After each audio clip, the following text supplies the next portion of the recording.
Welcome to my channel Chemistry Drive with Najmun Nisa. Students, hope you are doing well. Today I have come up with the chapter solutions lesson 2 of class 12th, in which previously I have discussed about Henry's law and the types of solutions. Now in this video I am going to discuss with Raoult's law and the ideal and the non-ideal solutions. So let's start.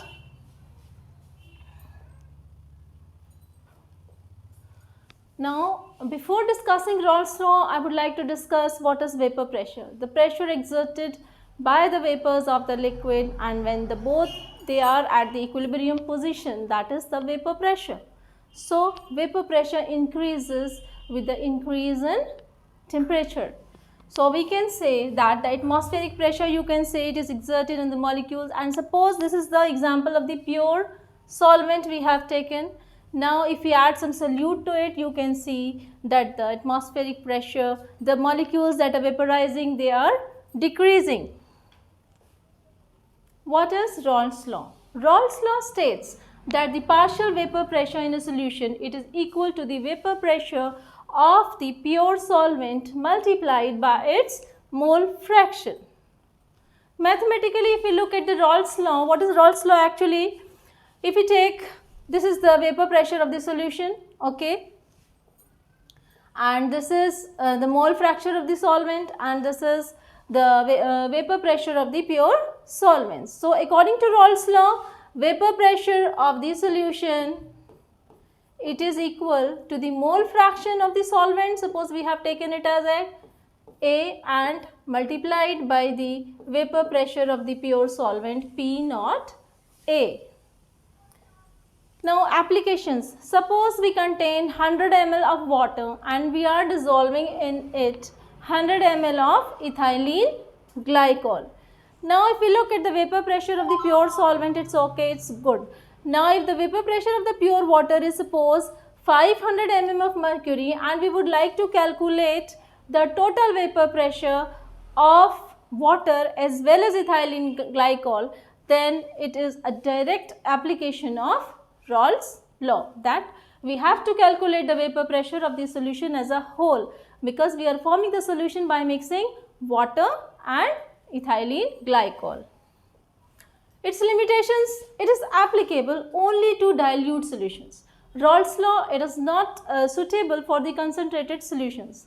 It is only applicable for the dilute solutions because they are more near to the ideal behavior of the solutions. And it is also applicable to the solutions containing non-volatile solute. Non-volatile solute, the solute that is not easily vaporizable. So, now we can say that it is also not applicable to the solutions that show association or dissociation of the molecules. Raoult's law for volatile solutes. Let's discuss that Raoult's law, the vapor pressure of a component at a given temperature, it is equal to the mole fraction of the component in the solution multiplied by the vapor pressure of that pure component. So, we can see the total vapor pressure will become equal to, let's calculate, suppose there are two components A and B, for that we will be calculating. So, according to Raoult's law, we will be writing it like that. Then for another component, it will be like this. So, the total vapor pressure will equal to the sum of the partial pressures of both the components. It is quite related to the Dalton's law of partial pressure also. Here we know that the sum of the mole fractions, it is equal to 1. So, if we want to calculate the mole fraction of one component, we are going to subtract mole fraction of another component from 1. By putting this in the value, we will getting, I hope you are getting. So, in this way we are able to calculate the total pressure, and you see vapor pressure for the ideal solutions, as there is no ideal solution perfectly, we can see that in this diagram for Raoult's law, for the ideal solutions, we can see that is a diagram between vapor pressure and the mole fraction, and it is for ideal solutions, though nothing is ideal. Next is Raoult's law for non-volatile solute. Now what happens when we add some non-volatile solute to the solution? The solute that is not easily vaporizable, what happens? Then we can say that there is a decrease in vapor pressure. The solute is not vaporizing, so the number of particles that are going, suppose this is our solution, okay, and this is the solute that we have added. Now the number of molecules that are vaporizing will decrease as we add some non-volatile solute. So the vapor pressure will decrease, that will be known as a relative lowering of the vapor pressure, and in that condition, on adding that non-volatile solute, our Raoult's law will be changed like this. And what is this? You all know this is mole fraction, okay, for the non-volatile solute. Next is ideal solutions. As I have told you, nothing is ideal, but we are studying in chapter solutions that what are ideal solutions in order to know what are the characteristics of it. In ideal solutions, the interaction between AB particles is equal to the interaction between the particles of A component, and this one is equal to the interaction between the component of B. Okay, so such type of solutions, they obey Raoult's law. Delta H mixing, there is no heat change, delta H mixing is 0 in this case. Similarly, when there is no interaction, there is no change basically. So the delta V mixing, it is also equal to 0, and there is no association or dissociation of the particles taking place. So we can say there is also no chemical reaction is taking place between solute and solvent. It does not form azeotropic mixture also. We can take the example of ideal solution as benzene and toluene. So what we have learned that in the ideal solutions, they totally obey Raoult's law. Delta H mixing is 0, delta V mixing is 0, and there is no interaction, no chemical interaction between the components of the solution. Non-ideal solutions. What are non-ideal solutions? Non-ideal solutions are the solutions in which solute-solvent interactions, they are different from solute-solute and solvent interaction. We are taking two components, okay, solute and solvent. So in the ideal solutions, we have seen that the interactions between the solute-solute and the solvent-solvent and the solute and solvent, they are equal. But in the case of non-ideal solutions, the interactions between the solute and solvent, it is quite different from the solute-solute and solvent-solvent interactions. So in this case, delta H mixing, it will not be equal to 0. Similarly, delta V mixing, it will also be not equal to 0. Types of non-ideal solutions. Non-ideal solutions, they are of two types. One is that shows the positive deviations and the other one that shows the negative deviations. So let's have a look at the positive deviations. So positive deviations occurs when the total vapor pressure for any solute, for any mole fraction is more than what is expected according to Raoult's law. So what is expected from Raoult's law? In that case, vapor pressure is quite different. It is high in that case. This happens when the new interactions are weaker. So when the interactions between the two components, that is A and B, that is weaker.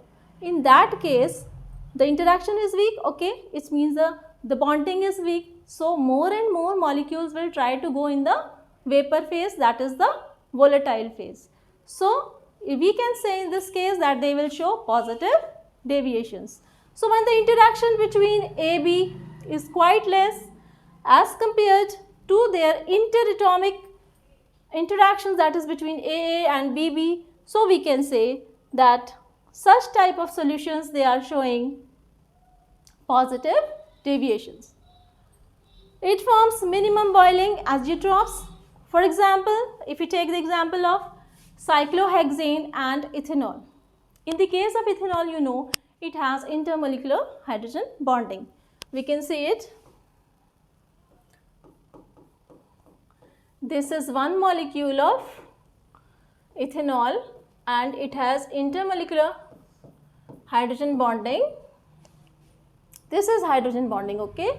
But when it interacts with this another component, that is cyclohexane, that interaction, that bonding becomes weak and more molecules try to go into the vapor phase. So we can say they shows positive deviations. Another example for it is acetone and benzene. We can also study it with the help of its graphical view. Here we will be taking vapor pressure and mole fraction. Here XA equals to 1, that is mole fraction, and chi B is equal to 0. Here chi A is equal to 0 and chi B is equal to 1. So we will be drawing it.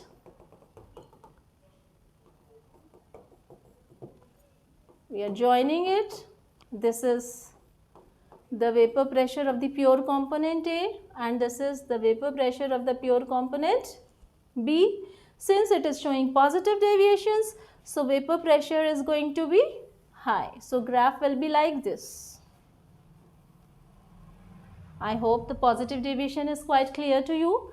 So now we will move on to the negative deviations. Non-ideal solutions, they also show negative deviations, that is in that case when the total vapor pressure for any mole fraction is less than what is expected according to Raoult's law. When this happens, when the new interactions in the pure component, that is when the interaction between the components A and B is more as compared to the components that is between themselves, that is AA component and BB component. In that case, they will show the deviation from the Raoult's law in the form of negative form. So we can see here delta H mixing is negative, delta V is also negative. The volumes will decrease because these molecules, they are going to show interaction amongst themselves, and when they interact, they are going to show decrease in the vapor pressure. And let's have a look at its graphical representation. This is vapor pressure and this is mole fraction, okay. Here the mole fraction for the component is 1 and for that B it is 0.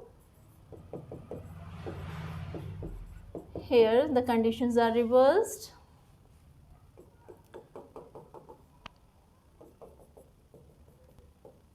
We are joining it.